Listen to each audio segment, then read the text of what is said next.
इस सेशन का आगाज करते हैं कि जिंदगी खेलती भी उसी के साथ है जो खिलाड़ी बेहतरीन होता है।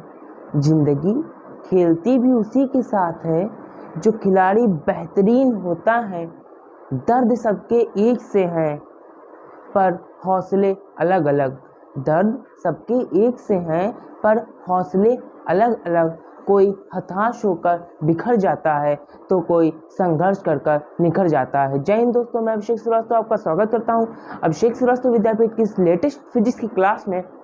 तो 12th क्लास में माहौल बना हुआ है लाइट का। तो इस माहौल में हम बात कर चुके थे प्रकाश का परावर्तन और अपवर्तन। तो प्रकाश का परावर्तन क्या होता है? जब कोई प्रकाश किरण किसी चिकने या पॉलिशदार सतह पर आपतित होती है तो वह टकराकर वापस उसी माध्यम में चली जाती है। यह था हमारा प्रकाश का परावर्तन।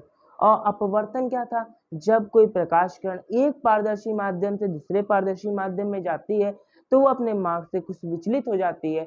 इसे ही हम प्रकाश का अपवर्तन कहते हैं। मैंने इसके एक प्रैक्टिकल की वीडियो भी डाली थी, उसको देख लीजिएगा।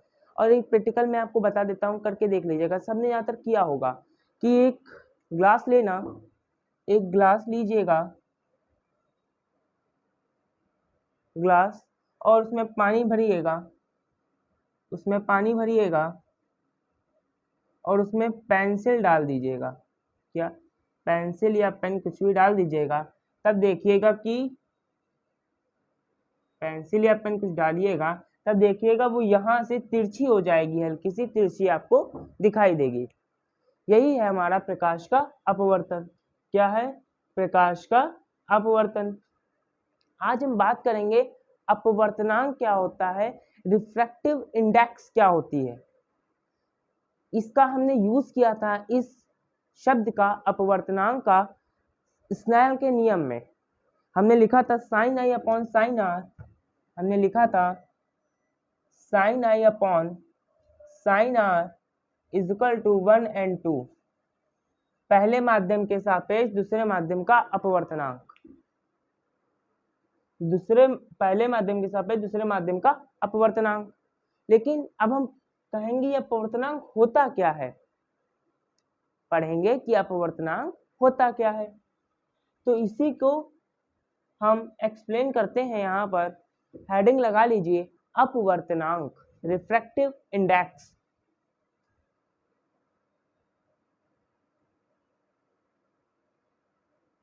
अपवर्तनांक,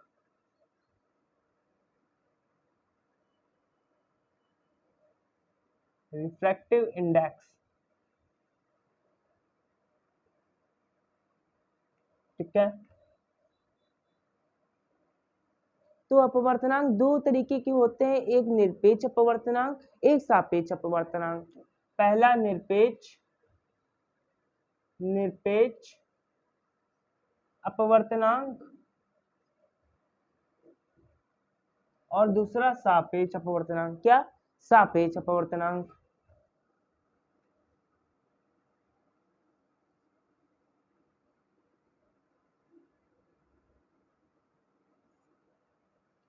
तो पहले बात करेंगे कि निरपेक्ष अपवर्तनांक क्या होता है। क्या?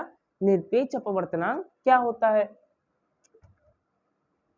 तो पहली हेडिंग लगा लीजिए, निरपेक्ष अपवर्तनांक।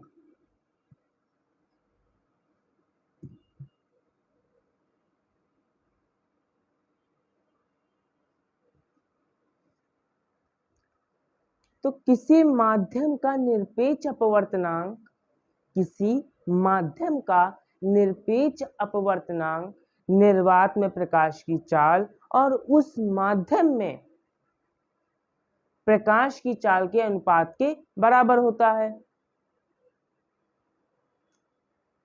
किसी माध्यम का निरपेक्ष अपवर्तनांक निर्वात में प्रकाश की चाल और उस माध्यम में प्रकाश की चाल के अनुपात के बराबर होता है। निर्वात में प्रकाश की चाल को हम C से एक्सप्लेन करते हैं, C लिखते हैं, उसको इंडिकेट करते हैं उसको C से। और माध्यम, तो उस माध्यम की जो होगी उसको उससे कर देंगे। अपवर्तनांक को हम N से लिखते हैं। किससे? N से लिखते हैं। तो हम अगर मान लें कि एक जल लिया है, हमने क्या लिया है, जल लिया है, जल, तो जल का अपवर्तनांक अगर हम लिखेंगे तो NW मतलब वाटर, जल का अपवर्तनांक बराबर होगा निर्वात में प्रकाश की चाल बटे उस माध्यम में प्रकाश की चाल, V चाल हो गई और W उसका माध्यम हो गया। तो किसी माध्यम का निरपेक्ष अपवर्तनांक निर्वात में प्रकाश की चाल और उस माध्यम में प्रकाश की चाल के अनुपात के बराबर होता है, यही है हमारा निरपेक्ष अपवर्तनांक। अब बात आती है सापेक्ष अपवर्तनांक क्या होता है। उससे पहले हम निरपेक्ष अपवर्तनांक को परिभाषा तो लिख दें उसकी।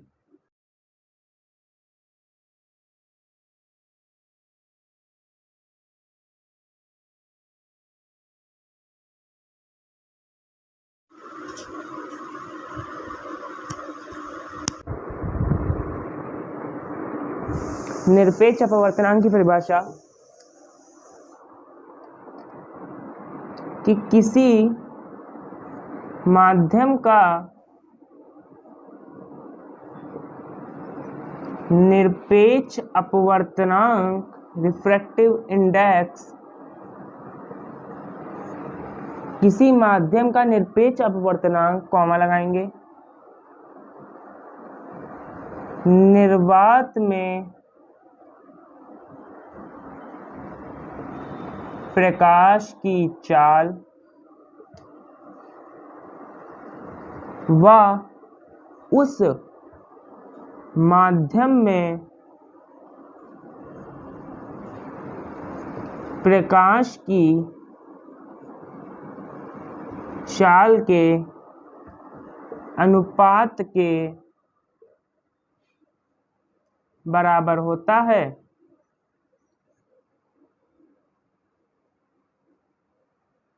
ठीक है, निरपेक्ष अपवर्तनांक हो गया। माने अगर माना माध्यम जल एक माध्यम है तो जल का अपवर्तनांक निरपेक्ष अपवर्तनांक NW इज इक्वल टू हो जाएगा C/VW। ठीक है, C इज इक्वल टू होता है 3 × 10⁸ मीटर पर सेकेंड। ठीक है, ये हो गई हमारे निरपेक्ष अपवर्तनांक। अब बात करते हैं सापेक्ष अपवर्तनांक क्या होता है। क्या सापेक्ष अपवर्तनांक,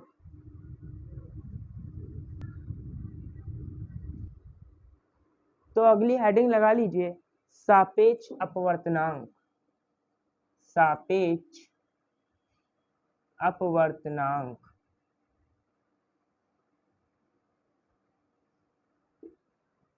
इसको थोड़ा एक्सप्लेन करके सही से समझेंगे क्योंकि इसमें सापेक्ष मतलब कि तुलनात्मक अध्ययन, मैंने जो ये पहला चैप इसका अपवर्तनांक जब अपवर्तन पढ़ाया था तभी हमने बताया था आगे जितने भी लेक्चर्स होंगे वो हमारे तुलनात्मक अध्ययन होगा। उस पर कैसा अध्ययन होगा, तुलनात्मक अध्ययन होगा। सापेक्षता के बारे में बात करेंगे। निरपेक्ष बहुत कम आएगा लेकिन सापेक्ष ज्यादा आएगा अपवर्तनांक। तो सापेक्ष देखिए, जैसे हमने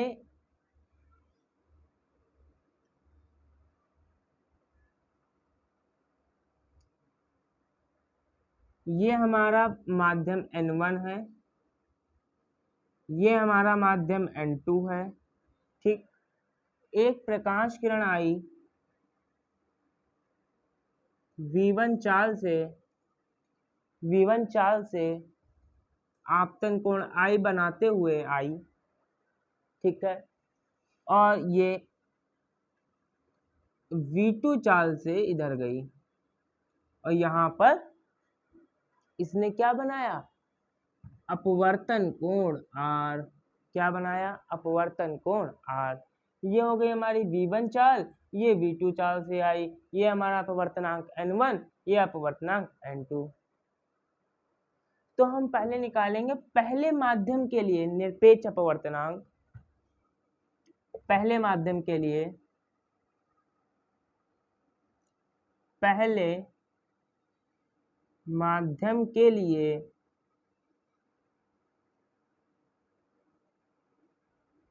निरपेक्ष अपवर्तनांक n1 इज इक्वल टू हो जाएगा C/V1। ठीक है, C निर्वात में प्रकाश की चाल है। क्या है? C निर्वात में प्रकाश की चाल। तो ये हर में सब में बराबर होगी। C जो है वो है निर्वात में प्रकाश की चाल। ठीक, अब दूसरे माध्यम के लिए निकालते हैं। दूसरे माध्यम के लिए निरपेक्ष अपवर्तनांक n2 इज इक्वल टू हो जाएगा C/V2। ये इक्वेशन नंबर फर्स्ट, ये इक्वेशन नंबर सेकंड। सी हमने क्यों, अभी हमने बताया कि निर्वात में प्रकाश की चाल है, समान रहेगी, कांस्टेंट। अब इन दोनों को भाग कर देते हैं। अब भाग करते हैं from equation 2 divided by equation first. अभी देखिएगा जादू, मैथ का जादू फिजिक्स में। अभी वही निकल के आएगा, स्नेल का नियम n1। अभी स्नेल का नियम के बारे में बात करेंगे, उससे पहले इसको एक्सप्लेन कर देते हैं। n2/n1 इज इक्वल टू हो गया C/V2/C/V1। ये कैंसिल हो गए। n2/n1 इज इक्वल टू हो गया V1/V2, और ये इधर बराबर 1n2 इज इक्वल टू हो सकता है n2/n1 is equal to V1/V2, क्योंकि n2/n1 इज इक्वल टू होता है 1n2। तो इसको इस तरीके से हम बोल सकते हैं कि दूसरे माध्यम का अपवर्तनांक, दूसरे माध्यम का निरपेक्ष अपवर्तनांक व पहले माध्यम के निरपेक्ष अपवर्तनांक को हम पहले माध्यम के सापेक्ष दूसरे माध्यम का अपवर्तनांक कहते हैं, या पहले माध्यम में प्रकाश की चाल व दूसरे माध्यम में प्रकाश की चाल के अनुपात को हम पहले माध्यम के सापेक्ष दूसरे माध्यम का अपवर्तनांक कहते हैं। दो तरीके से हम कर सकते हैं। दूसरे माध्यम का निरपेक्ष अपवर्तनांक व पहले माध्यम के निरपेक्ष अपवर्तनांक को हम पहले माध्यम के सापेक्ष दूसरे माध्यम का अपवर्तनांक कहते हैं, या पहले माध्यम में प्रकाश की चाल व दूसरे माध्यम में प्रकाश की चाल के अनुपात को हम पहले माध्यम के सापेक्ष दूसरे माध्यम का अपवर्तनांक कहते हैं। लिखिए तब समझ में आएगा। लिखते हैं कि दूसरे माध्यम के सापेक्ष, यहां पर लिखते हैं दूसरे माध्यम का निरपेक्ष अपवर्तनांक व पहले माध्यम का के दूसरे माध्यम के निरपेक्ष पहले माध्यम के निरपेक्ष अपवर्तनांक के अनुपात को पहले माध्यम के सापेक्ष दूसरे माध्यम का अपवर्तनांक कहेंगे। ठीक है, या इस तरीके से लिख सकते हैं कि पहले माध्यम में प्रकाश की चाल व दूसरे माध्यम में प्रकाश की चाल के अनुपात को हम पहले माध्यम के सापेक्ष दूसरे माध्यम का अपवर्तनांक कहते हैं। एक्सप्लेन करके ये आया हमारे पास कि 1n2 is equal to n2/n1 is equal to V1/V2। अब आया स्नेल के नियम से, स्नेल के नियम से। भैया स्नेल का नियम क्या था भैया बताओ? स्नेल का नियम था sin I/sin r is equal to 1n2 था। इसको लिख सकते हैं sin I/sin r is equal to n2/n1 लिख सकते हैं। इसको इधर, इसको इधर, N1 sin I is equal to N2 sin R। ये हमारे स्नेल के नियम का व्यापक समीकरण है। क्या है? स्नेल के नियम का व्यापक समीकरण। इसे स्नेल के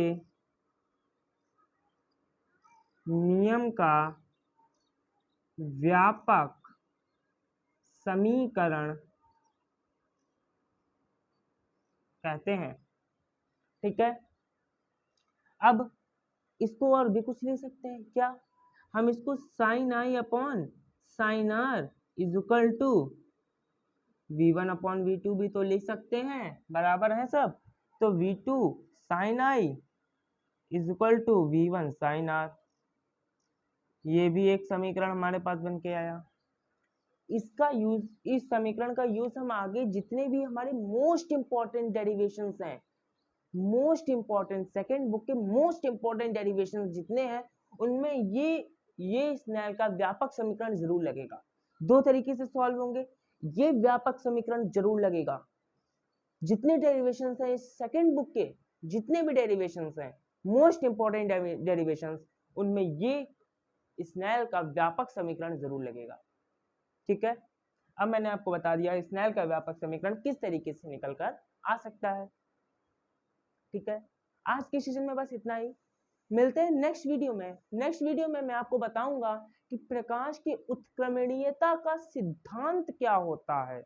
प्रकाश की उत्क्रमणीयता का सिद्धांत क्या होता है, और उसकी कुछ एक्सपेरिमेंट करके उस पर देखेंगे और आगे के टॉपिक्स को देखेंगे। तब तक के लिए